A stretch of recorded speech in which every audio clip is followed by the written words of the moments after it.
चंदन जुड़ गए हैं। निमेश जी भारतीय कैपिटल मार्केट में 22 साल से ज़्यादा का अनुभव रखते हैं और जिन्होंने निमेश जी की अगर कुछ प्रेजेंटेशंस लाइव देखी हैं, जैसा मैंने देखी हैं, तो काफ़ी शानदार प्रेजेंटेशंस होती हैं इनकी और पैरेलल यूनिवर्स में ये एक मोटिवेशनल स्पीकर भी बन सकते थे।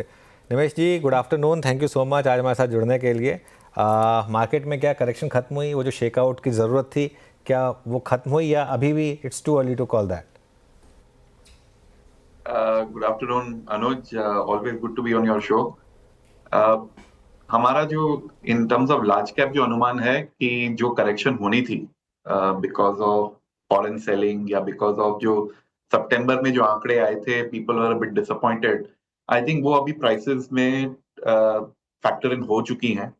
तो यहाँ से जो है मुझे लगता है कि second half of this financial year अच्छा रहेगा और बिकॉज एक अक्रॉस द बोर्ड सेलिंग रही है, तो काफी कंपनीज ऐसी हैं जहां पे वैल्यूएशन बहुत अट्रैक्टिव हैं, ग्रोथ स्टोरी उनकी अच्छी है। तो इम्पोर्टेंट अभी के स्टॉक सिलेक्ट करके, whether it is I mean large cap में तो definitely, but selectively in mid cap and small cap also opportunities अच्छी हैं for stock picking. Bank Nifty और बैंकिंग स्टॉक्स में बहुत शानदार मोमेंटम है। क्या ये स्पेस वापस अब लीडरशिप लेने के लिए तैयार है?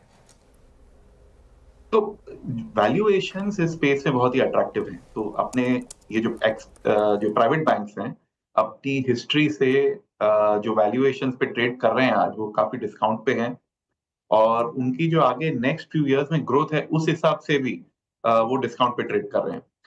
सिर्फ प्रॉब्लम ये था कि उनमें ट्रिगर नहीं थे, कुछ नेगेटिव ट्रिगर थे, जैसे कि डिपॉजिट ग्रोथ बहुत कम थी और उनको ज्यादा ब्याज दर देने पड़ रहे थे फॉर डिपॉजिट्स। बट अब it seems it is factored इन और शायद मार्केट अब रेट कट की भी एक्सपेक्टेशन रख रहे हैं। तो यहाँ से आई थिंक जो प्रॉब्लम्स थे, जो हेडविंड्स थी इस सेक्टर की, वो ऑलमोस्ट खत्म होने पे हैं।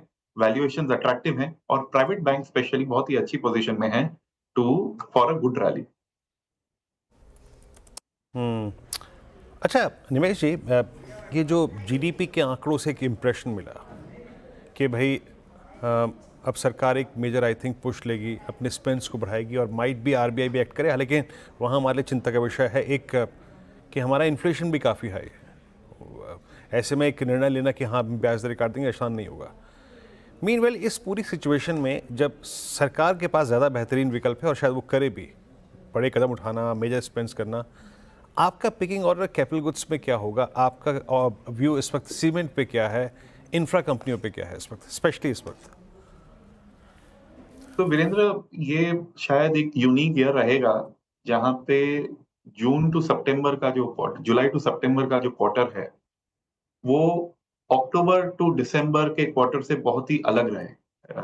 बिकॉज बिटवीन जुलाई एंड सितंबर काफी प्रॉब्लम्स रहे, जिस वजह से एक स्लो डाउन रहा इकोनॉमी में और हर सेक्टर में कहीं ना कहीं उसका प्रभाव पड़ा है। बट अक्टूबर से आप देखें कि जो आंकड़े आ रहे हैं, हाई फ्रीक्वेंसी इंडिकेटर्स, कमेंट्रीज जो हैं कंपनीज की, वो बहुत ही चेंज हो गई हैं। फेस्टिव सीजन अच्छा रहा है। जो प्रॉब्लम्स रही थी, गवर्नमेंट स्पेंडिंग थोड़ी स्लो थी because of elections and all that, तो वो सब ठीक हो गई है and wedding season has picked up very well. तो अब आप देखेंगे, whether you look at airlines, whether you look at retail, whether you look at automobiles, जो आंकड़े आ रहे हैं आर वेरी गुड।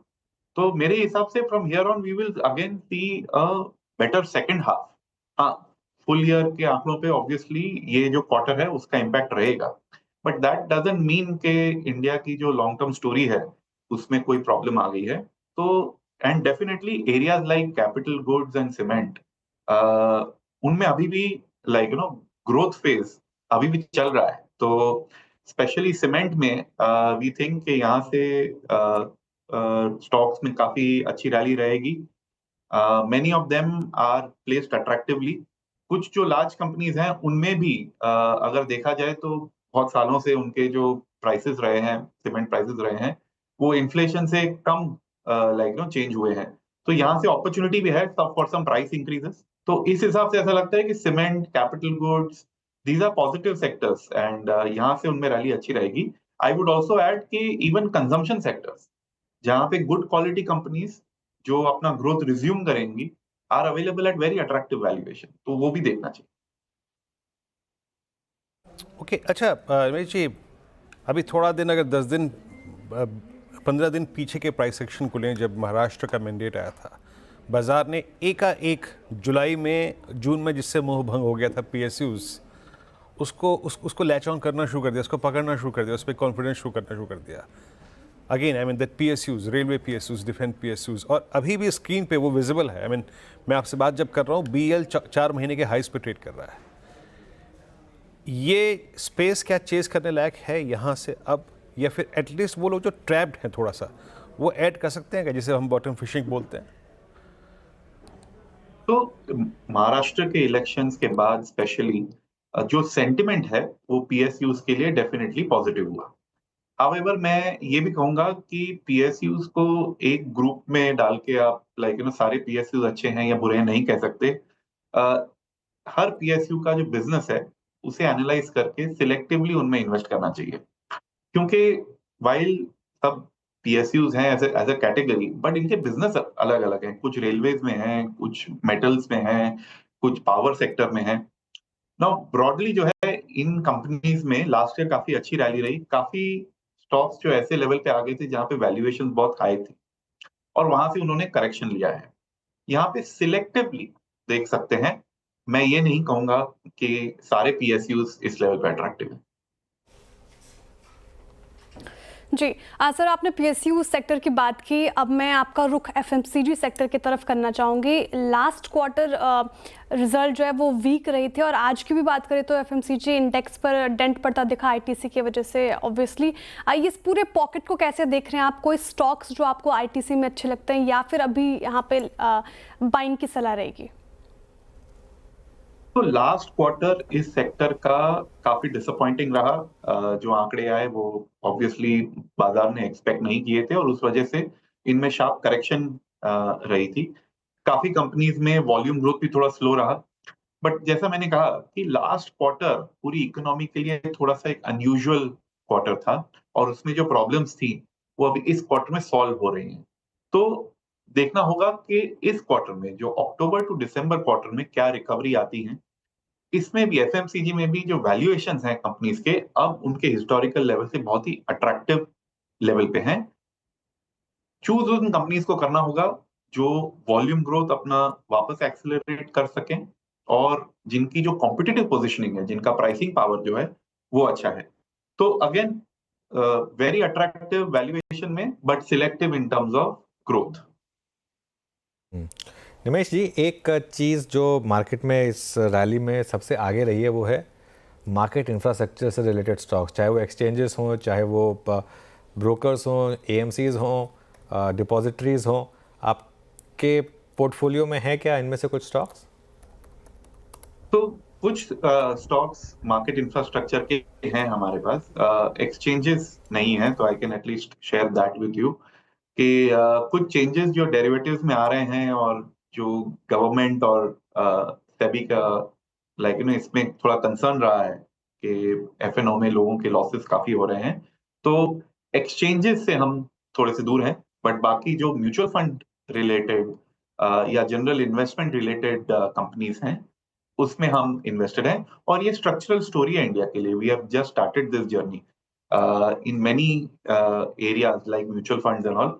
अभी तो नेक्स्ट 5-7 years में बहुत ग्रोथ आनी बाकी है। तो we are positive on them, but some area जहां पे रेगुलेटर को कुछ कंसर्न्स हैं, वहां से हम दूर हैं। ओके, आईटी शेयर्स में क्या व्यू रहेगा, स्पेशली मिड कैप आईटी, जहां आज फिर से हमको काफ़ी शानदार तेज़ी देखने को मिल रही है?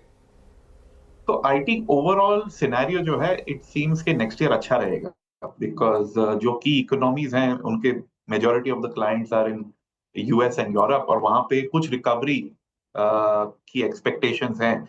हम लास्ट ईयर डिबेट कर रहे थे फॉर यूएस के सॉफ्ट लैंडिंग होगी या हार्ड लैंडिंग होगी।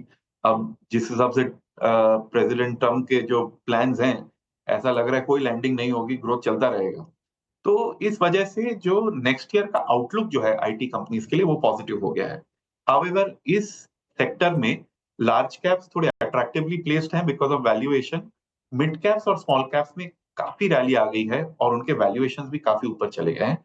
तो इसमें हमारा जो बायस है इज टुवर्ड्स लार्ज कैप्स। अच्छा निमेश जी, मैं आपसे किसी स्टॉक पे राय नहीं ले रहा हूँ, लेकिन एफएमसीजी इस बार खराब रहा, बट स्पेशली जो एशियन पेंट्स का केस था, एक प्लेयर का, बड़े प्लेयर का आना, उसने मेजर मार्केट कैप्चर किया, उसकी प्रेजेंस मार्केट में फील हो रही है, उसके एडवर्टीजमेंट स्पेंस विजिबल हैं, उन्होंने वाकई आने से पहले एक अच्छी घनघोर रिसर्च की अपनी टीम के साथ, टाइम बिताया। क्या वो शॉक एशियन पेंट्स ने एब्जॉर्ब कर लिया क्या, या फिर अभी इस पूरे स्पेस को सेटल होने में वक्त लगेगा? तो वीरेंद्र, ये इंटरेस्टिंग स्पेस है। पहले तो हम जनरली एक इंडस्ट्रीज साइकिल्स जो स्टडी करते हैं उसमें ये कह सकते हैं कि जिस इंडस्ट्री में बहुत सारे नए प्लेयर्स एंटर हो रहे हों, वहां पे मार्केट लीडर को और मार्केट प्राइसिंग को थोड़ी सी तकलीफ रहती है, प्रॉफिट मार्जिन पे प्रेशर रहता है। जिस इंडस्ट्री से कुछ प्लेयर्स थक के एग्जिट कर रहे हैं, जैसे कि हमने लास्ट फ्यू इयर्स में देखा टेलीकॉम में से, तो जहां पे प्लेयर्स थक चुके हैं, एग्जिट कर रहे हैं, वहां पे मार्केट शेयर्स मार्केट लीडर के बढ़ते हैं और प्राइस में बॉयंसी रहती है, मार्जिन भी बॉयंट रहते हैं। तो पेंट्स में because of new players coming in थोड़ा सा प्रेशर रहा है इस बार। हाउएवर आई वाज सरप्राइज्ड कि मैंने देखा कि विद इन पेंट सेक्टर जो कंपनीज हैं नंबर 1, 2, 3, 4 में, इनमें ग्रोथ रेट्स में और आउटलुक में काफी डिफरेंस है। तो ऐसा लग रहा है कि कुछ नए प्लेयर्स कुछ ही क्षेत्रों में या कुछ पर्टिकुलर रीजन्स में इम्पैक्ट ज्यादा कर रहे हैं compare to other regions. But मेरे हिसाब से paint sector will remain under pressure for some time, जब तक ये कुछ मार्केट शेयर नए प्लेयर्स के आके स्टेबलाइज ना हो जाए। ओके जी, बहुत बहुत शुक्रिया, आप इस कार्यक्रम में शामिल हुए, सभी सेक्टर्स पे अपनी राय रखी आपने, बहुत बहुत शुक्रिया।